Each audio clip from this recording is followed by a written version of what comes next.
Hello traders, hello friends, welcome again to my channel. I'm Coach Jay, and for today's video, we will do the weekly forecast and planning for gold, Euro USD, and the USD JPY. But before that, let me remind you that this is not a financial advice, this is not a trade recommendation, this is just for educational purposes only. Okay, so for today, of course, we will do the multi-time frame analysis, and we will also do the sentiment analysis by looking the COT report to check what is the sentiment of the big institutions. Alright, so let's start with DXY. Okay, so as you can see, nagkaroon ng move to the upside and na-break niya itong resistance na to. So, very bullish si Euro USD, and mukhang papunta siya dito sa 107. Okay? However, syempre possible naman na after this very impulsive move to the upside, magkakaroon tayo ng correction. Okay? Kasi syempre naman ang price moves in wave, diba? So, after this impulsive move, possible na magkaroon ng correction and then another impulsive move, okay? So, very tricky rin na mag-buy tayo for the coming weeks or days or kay dollar, okay? Kasi possible na makakita tayo ng move. Pero syempre, let us check sa Monday, okay, kung ano yung magiging price action niya. Kasi if magkakaroon dito ng flag, okay, possible na mag-continue talaga siya to the upside. Okay? And also, take note din na okay na meron din talagang supply level. So, possible talaga na pumunta muna siya dito sa 106 bago siya mag-continue, okay, bago siya mag-rally totally, okay? So, medyo matagal-tagal pa naman yan. Okay, since this is a weekly. Alright, pero if titignan natin ang structure after niya ma-bounce dito sa very strong support, nagkakaroon na siya ng series of higher highs and higher lows, which is of course a structure of an uptrending market. Okay? So, bullish tayo looking at the weekly for USD dollar index. Okay? Sa daily naman,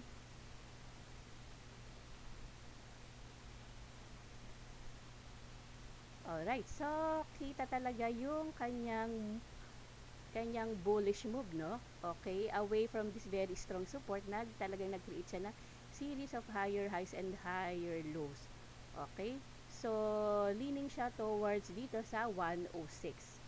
Okay? So, bullish talaga siya. Because of this, because of this breakout, no, dito sa resistance na to. And then, tignan natin ang H4. Okay. So, here in the H4, alright. So, kapag itong price na to ay mag-consolidates lang siya ng ganyan na parang flag pattern, so, possible na mag-continue ang price to the upside na. Okay? Pero kapag magkakaroon siya ng double top or double bottom, possible na mag-retrace muna siya, okay, bago siya mag-move to the upside. Okay? So, bullish tayo kay US dollar index, pero possible na magkaroon ng correction. Okay? And then, let's check some news. Okay. Stocks tumble, dollar firms amid geopolitical risk. Mixed central bank views. US stocks sold off sharply on Friday while the dollar jumped as investors grappled with rising geopolitical tensions and persistent inflation that could lead to diverging monetary policy between the US and Europe Okay, so okay, so pag titingnan natin yung fundamental niya, no, so this is the reason why tumaas ang dollar, okay, because of the geopolitical risk. Alam naman na natin na ang ang US dollar ay safe haven yan, okay? So that's the reason na rin bakit tumaas ang gold, okay? Because of this geopolitical risk, alright? So, so if nakakita tayo ng bullish move dito sa US dollar index, possible na makakakita tayo ng bearish move kay Euro USD dahil ano talaga sila, no, inversely sila, no, magkabaligtaran sila, okay? So si euro ay anti-dollar, alright, and then pero syempre si gold, please kailangan talaga natin i-check ng mabuti ang kanyang chart dahil hindi talaga siya correlated kay US dollar, okay? So may iba talagang mundo, may ibang galaw talaga ang gold. So speaking of gold, let's go to gold na. Okay, looking at the monthly.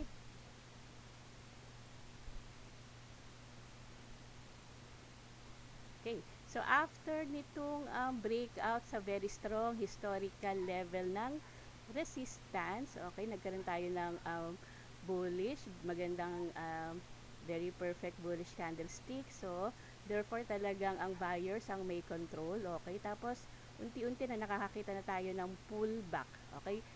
So, so bullish pa rin naman looking at the monthly time frame, okay? And then, weekly,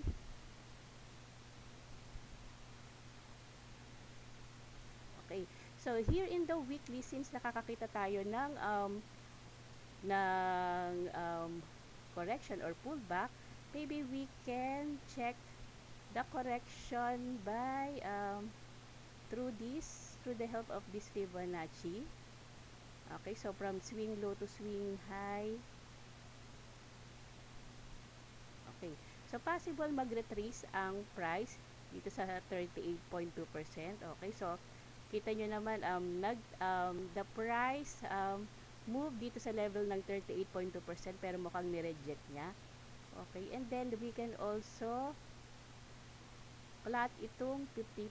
Okay, so sa weekly we have two levels na possible na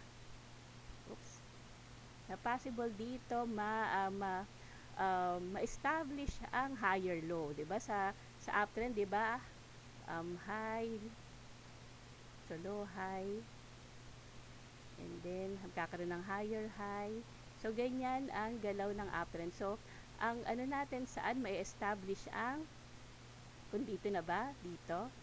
Okay, yung higher low, okay? Ayan, which is good, no, na makakakita tayo ng decent pullback para at least makapag-position na tayo ng ating buy opportunities para sa mga hindi nakasabay sa move niya to the upside. Okay, so don't worry, yan, magpullback na siya, so may chance talaga na mag-buy tayo. Okay, mag-buy pa tayo. And then before we move on to the daily, let's check the COT. Okay, so as you can see dito sa COT report, no, ang long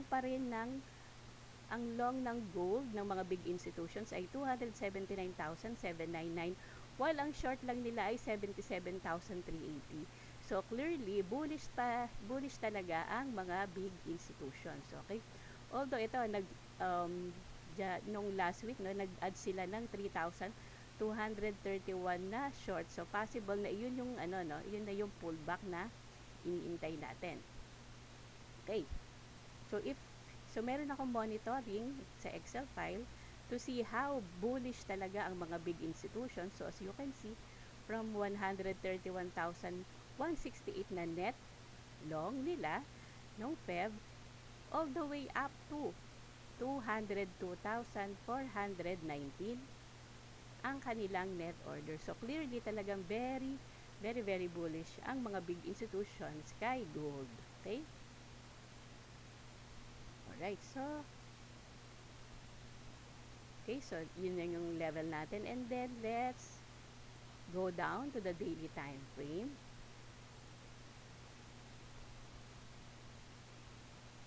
Okay.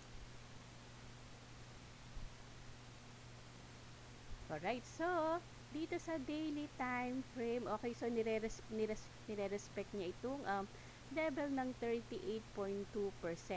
Okay? So, so ako pag magkaroon dito ng so ayan, so pwede tayong bumaba pa sa lower time frame. Okay, so dito sa daily, wala pang sign ng na magda-downtrend talaga siya, 'di ba? Dahil kita nyo naman ang galaw pa rin niya ay very bullish. Okay, so ito ay possible na pullback lang. Okay? And this is a big chance for us to look for a long opportunities. Okay? Let's go down to H4.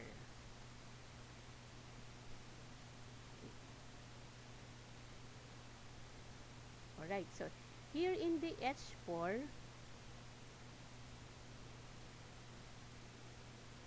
okay, so nire-respect niya talaga itong 38.2%.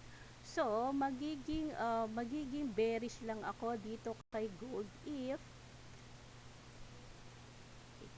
na-break niya itong 38.2% ng PIB o dito sa may level ng 2320. And also, remember, meron pa tayo din level dito. Okay? Ayan. So, dalawa yung level natin na possible na mag-react ang price. Okay?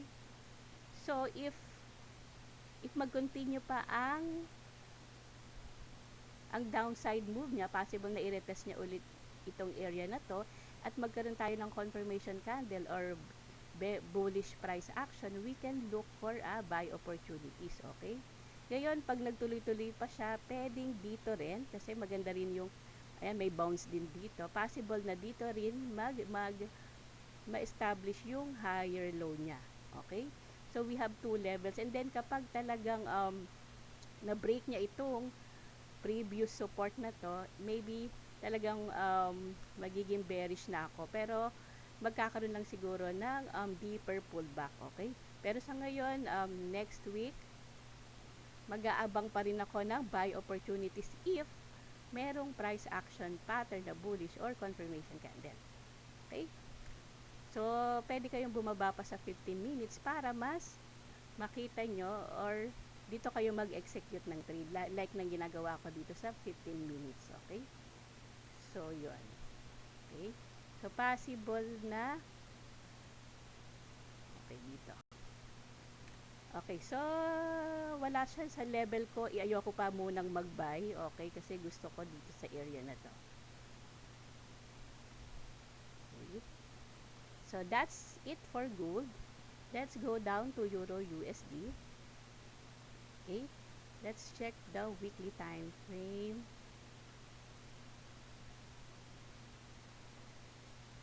Okay, so here, so kung nakakita tayo ng move to the upside kay dollar index, nakakita tayo ng bearish no dito sa Euro USD. However, kasi naririto tayo sa support, so very crucial yung gagawin niya sa level na to. Okay? Ayan, so mahirap din na mag-long siya kasi possible na magkaroon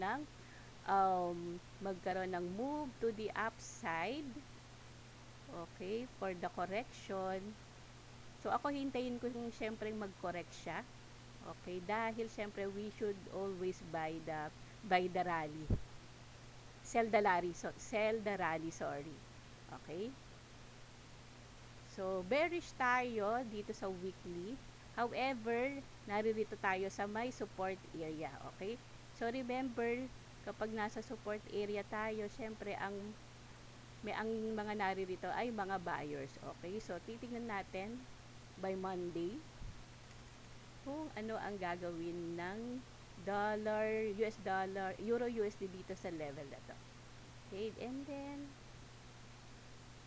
sa daily,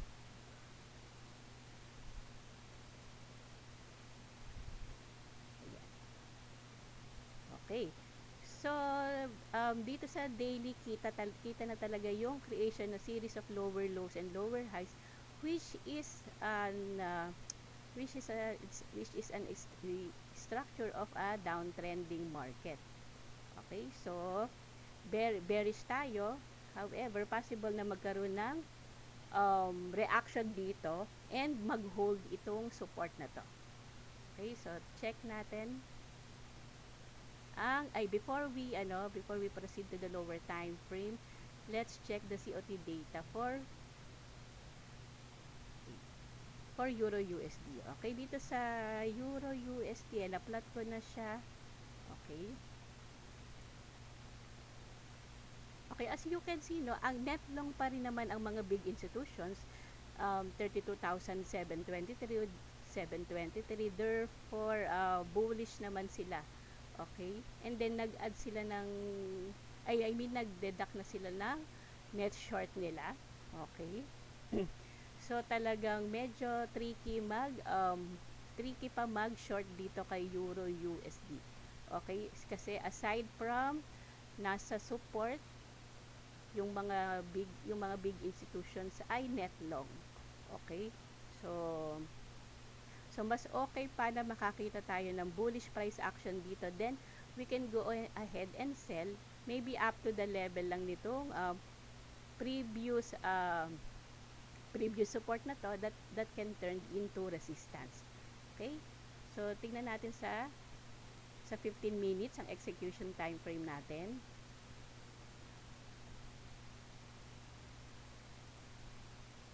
Okay, so dito sa 15 minutes, ayan, so mukhang mag-start na siyang mag-bounce, okay?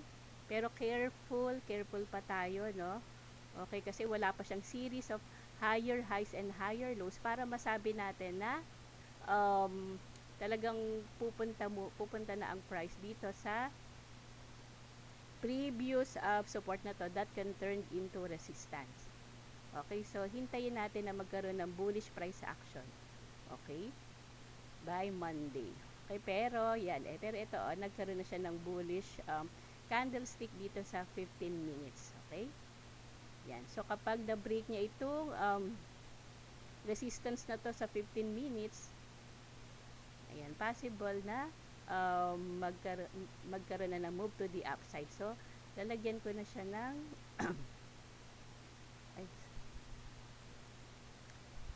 so mag-a-alarm na ako dito. Okay. Right? And then let's check naman the USD JPY. Okay, looking at the weekly time frame.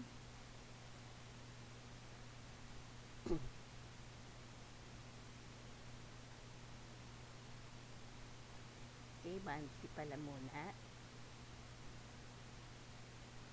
Ayan. Okay, so looking at the monthly time frame, bullish talaga ang USD JPY. Okay?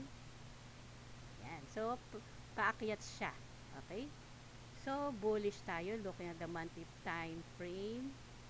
And then, looking at the monthly, then sa weekly naman,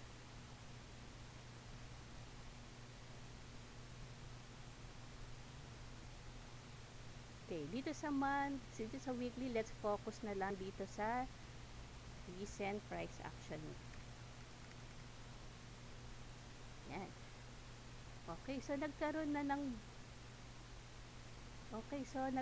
ng breakout, no, dito sa very strong resistance na to. Okay? Ayan. So, ideally, syempre, hindi din muna tayo agad magbabay dahil nagrarally na. Dapat ay hintayin natin siyang magkaroon ng retracement or pullback.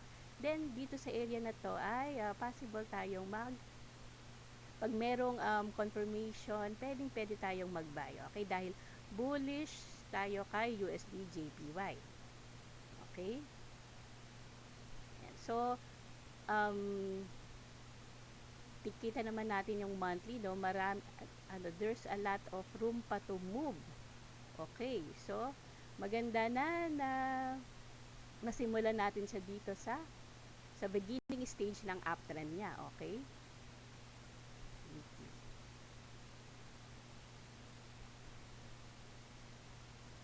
yan. Okay, so weekly ay bullish din. And then let's check the daily. Okay, so here in the daily, no, nagke-create siya ng parang flag pattern. Okay, so may possibility talaga na hindi muna siya mag-retrace hanggang dito sa breakout point niya. Instead, mag-continue na siya. Okay, dahil mukhang flag pattern ang kanyang flag pattern is a continuation pattern. Okay, possible pa lang naman possible na ganyan, no? Okay. Alright, so after nitong mag-wiggle-wiggle dito sa kanyang channel, no? Possible na mag-continue siya to the upside. Okay?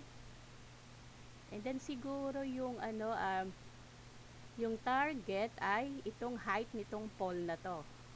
Okay? Susukatin natin siya. And possible na hanggang dyan. Ang target muna natin. Okay? Alright. So, let's check the COT report for JPY. So, again, na-plot ko na siya from this report. And also, please be reminded that all the currencies under this report are all traded against the USD. So, therefore, para na rin natin tinitignan ang, for example, ito, gold XAU USD, okay? And then, so ito para na rin natin tinitignan ang JPY USD. Okay, so dito naman sa sa commitment of traders, talagang very bearish, no? Very bearish ang mga big institutions kay JPY, okay? Kasi from negative 84,230, negative 162, 151 na ang net position. So, napakalaki ng short order nila. Okay? So, like nga nitong report nila ng April 9, 47,275 lang ang long nila versus sa short nila na 209,426.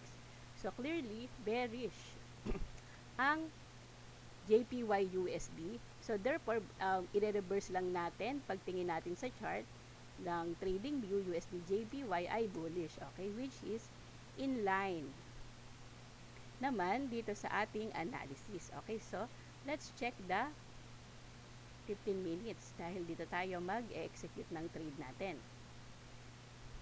Okay. Yan. So, ganyan ang ginagawa niya, okay? Sa ngayon. So, possible na mag-wiggle-wiggle muna siya dito sa channel na to and then magkakaroon na ng upside move dahil mukhang ayan, mukhang nga siya, no? Flag pattern siya. Okay, so that's all. Thank you very much for watching. I hope marami ulit kayong natutunan, marami kayong input. So, see you again next video. Bye-bye!